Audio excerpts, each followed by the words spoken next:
Daughter, your faith has saved you. Go in peace and be healed of your disease. If you are a student of history, you may have heard of a concept called the Halevi thesis. This is a social theory that came about from comparing the societies of Britain and France during the Revolutionary era. Where France rejected Jesus, vainly drafted several futile efforts to define man as both autonomous and moral, subjected the people to the terrors of riots and the guillotine, and spat out a man who crowned himself emperor by right of bloodshed and conquest, Britain did not. The thesis suggests that the reason for this is because during the same time, Britain went through a spiritual awakening in the form of the Methodist revival. Because people were more concerned for how God saw them than how they saw themselves, there was no need to engage in bloody revolution. Both the psalm and the reading from Isaiah speak of the frustration and spiritual depression we can experience when we look at the tragedies of our world.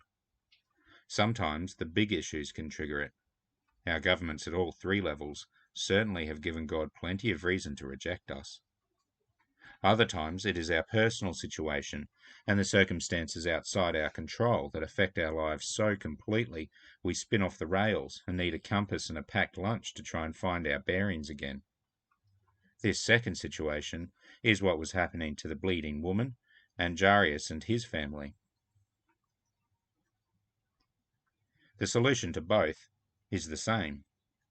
If we really trust that Jesus is in control, and that his plans for us are good and lovely, we will want to turn to him for reassurance and comfort.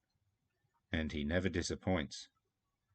It works in two stages, and it is a pattern in every single one of Jesus' healing miracles. First, we are brought into a right relationship with God. This is what the original Greek text reads when Jesus talks to the bleeding woman, as reflected in the sentence for this morning. What follows from this right relationship is healing. Physical, emotional, spiritual, cultural, societal healing. It is guaranteed, and it always only ever follows from the healing of the relationship between us and our God who loves us. Running to Jesus always fixes the healing of the relationship. Healing the relationship always leads to healing everywhere else. We need not struggle in vain against the forces that attack us, to rise up in rebellion and build a guillotine. We need only to run to Jesus in faith and touch the hem of his garment.